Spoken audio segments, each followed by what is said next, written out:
Halo, selamat siang. Saya Dwiki dari BBC Indonesia.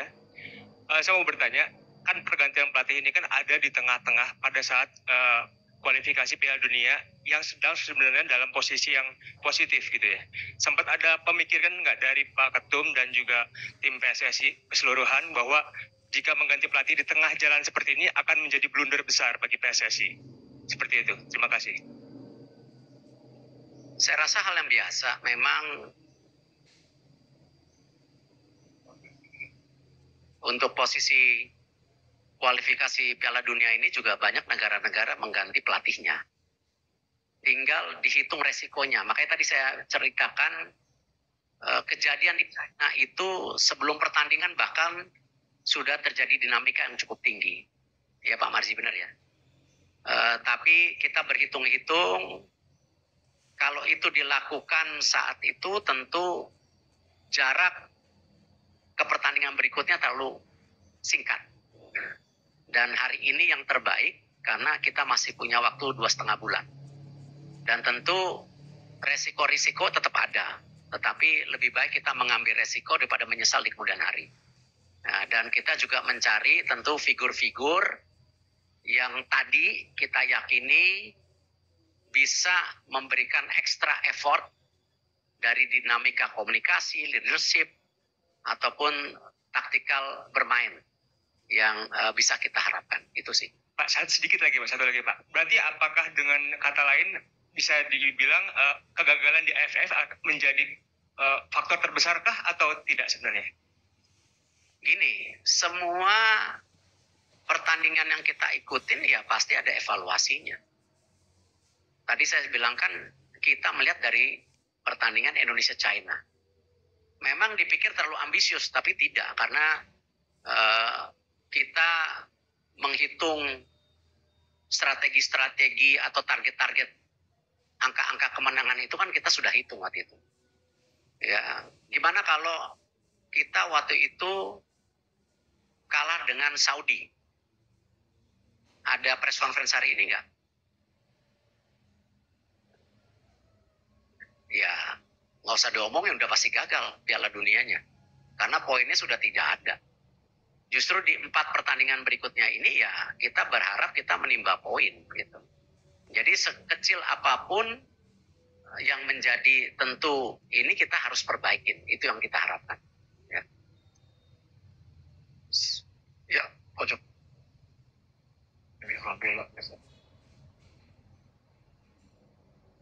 Yang itu, yang pojok itu pojoknya.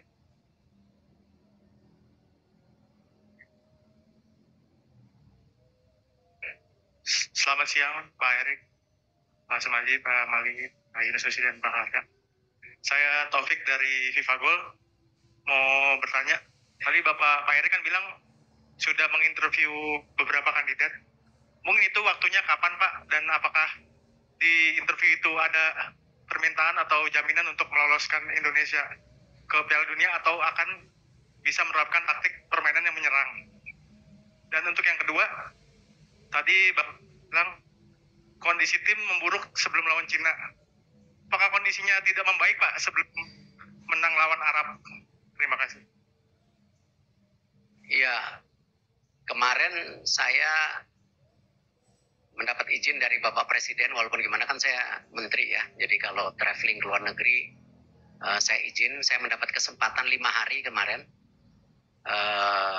ke sebuah negara di Eropa untuk buka warung istilahnya, ya, interview dan lain-lain. Dari tanggal 25 sampai 30. Kesempatan itu yang saya lakukan karena memang dalam menginterview pelatih itu tidak bisa dilakukan melalui video conference karena tidak dapat chemistry-nya. Harus berduduk one on one, dan bahkan sebenarnya yang saya tawarkan juga sengaja itu tanggal 25, yaitu hari Natal sebenarnya. Bukan saya tidak menghormati hari besar, cuman itu bagian kita juga mengetes keseriusan dan komitmen. Dan saya mendarat jam 6.10 pagi, jam 10 udah buka warung istilahnya. Ya dari 3 pelatih ada 1 yang datang. Nah itu yang saya lihat, wah ini poinnya lebih. Gitu, karena walaupun habis interview, dia pulang lagi ke negaranya. Ya, karena hari Natal kita harus hormatin gitu. Dan saya juga tidak mau memakan waktu, biasanya interview 2 jam setengah cukup saya rasa.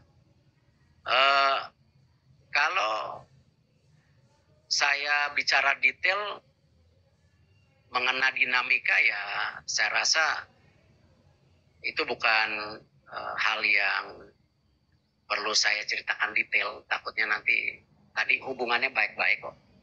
Ya, saya respect Coach Sintayong, hubungannya baik gitu. Dan sepertinya tadi dilaporkan juga menerima dengan baik. Dinamika itu ada, tapi saya nggak mau bicara detail. Malah nanti menjadi dispute seakan-akan habis manis pah dibuang gitu. Ya, saya nggak mau dalam itu. Karena apapun yang sudah dilakukan, semua baik. Ya, dan saya berprinsip tidak mungkin tim nasional kita sampai sini, mau yang putri, yang muda-muda, yang U17, U19, U23, tanpa program ya yang PSSI punya. Tapi PSSI menyadari tanpa pelatih yang baik tidak mungkin punya tim nasional yang baik. Tetapi tanpa kualitas pemain, ya mau programnya baik, pelatihnya baik, ya nggak jadi apa-apa. Karena pemain menjadi sebuah kualitas yang penting. Ya, Manchester City tanpa Rodri kalah melulu tuh. Ya, cuma satu Rodri padahal. Nah, artinya apa? Ya memang ketiga balancing antara program, pelatih, dan kualitas pemain ini ya harus punya keseimbangan.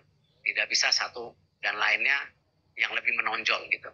Ya, jadi ini menjadi satu kesatuan gitu. Tinggal satu ya. Ya, Mbak, yang cewek dulu. Tadi.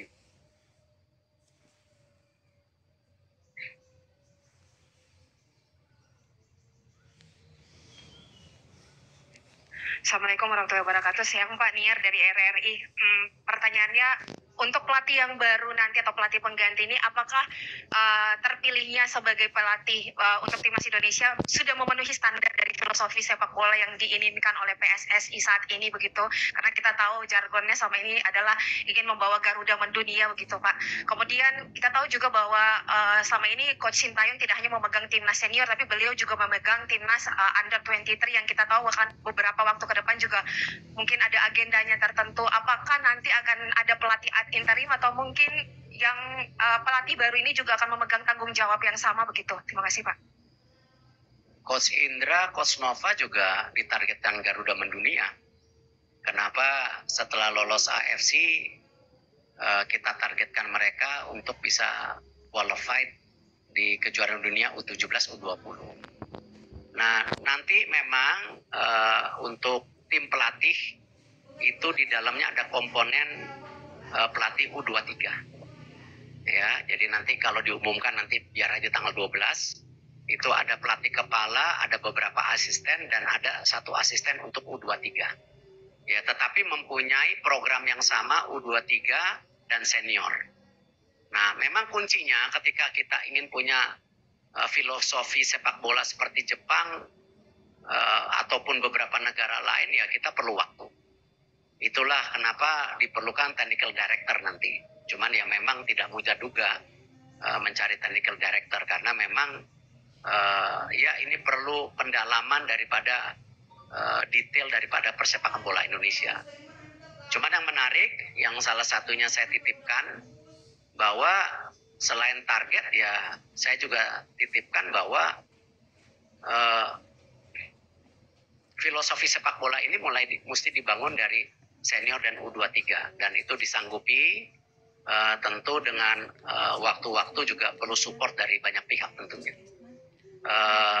Para pelatih yang saya interview sudah mengerti targetnya dan beberapa juga yang punya nama di dunia sepak bola tidak mungkin bergabung ke sebuah negara hanya sekedar mencari kerjaan ya, tetapi mereka pasti mempunyai target personal ya, di mana tentu ingin menjadi bagian sejarah legacy yang kita miliki gitu, yaitu lolos ke Piala Dunia. Ya, terakhir di SCTV. Selamat siang Pak Erik. Satu pertanyaan Pak, ada isu mengenai tekanan dari mafia bola untuk menggantikan Coach Sintayong sebagai pelatih Pak. Ada juga yang bilang Pak Erik ditekan juga dari Exco untuk mengganti pelatih Pak. Apakah ini benar Pak? Makasih Pak.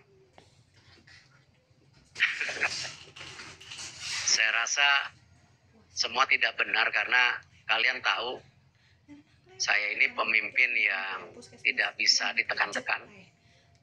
Bagaimana PSSI bersama Liga melakukan perbaikan match fixing, itu tekanannya jauh lebih berat. Gitu. Ya. Tetapi kalau kita lihat Liga 1 sekarang bisa berjalan dengan baik. Saya belum dengar yang alarm bunyi masih di Liga 2. Ya. Tapi apa yang kita perbaikin di Liga 1 itu ya tentu dengan adanya VAR, dengan ada kepemimpinan pelatih yang juga bisa dipercaya, itu kita lakukan gitu. Nah, Liga 2 menyusul tahun depan. Kita juga akan ada sistem VAR. Jadi saya rasa saya bukan tipe pimpinan yang takut ditekan-tekan. Saya percaya apa yang kita jalankan untuk kebaikan semua. Kita kerja lillahi ta'ala. Ya, insya Allah. Ya, saya rasa apa yang kita kerjain sekarang juga tentu semuanya dimudahkan kalau Allah Subhanahu wa Ta'ala bisa membantu ini semua gitu. Tapi intinya ya kita harus kerja keras, tidak bisa hanya menerima keadaan dan mengharapkan hasilnya bagus. Saya rasa tidak ada. Ya, kita harus kerja keras, kita berdoa, diberikan kemudahan, itu insya Allah hasilnya baik gitu. Ya, yang belakang ini, yang baju biru ya. Tes, coba. Hendro Pak, dari Berita 1. Pak, terkait oleh ini Pak, kapan rencananya sidang naturalisasi oleh ini Pak? Apakah memungkinkan, kalau bisa cepat, memungkinkan nanti main di Maret Pak? Yang kedua Pak, infonya PSSI sudah menghubungi Michael Baker Pak untuk dinaturalisasi. Ini benar nggak Pak kabar ini Pak? Itu aja ya, terima kasih. Ya, oleh insya Allah proses surat menyuratnya sudah lebih advance dibandingkan Jarorin World. Kita juga sedang meng-approach Jarorin World untuk gabung juga ke tim nasional. Tapi apakah keburu duluan Maret kita lihat dulu gitu. Tapi kalau Baker kita sudah cek agak sulit karena bukan sesuai dengan regulasi FIFA, yaitu ibu bapak atau kakak neneknya. Kita lagi masih mencari suratnya, tapi belum menemukan surat dia qualified sesuai aturan FIFA. Gitu. Baker kan? Ya.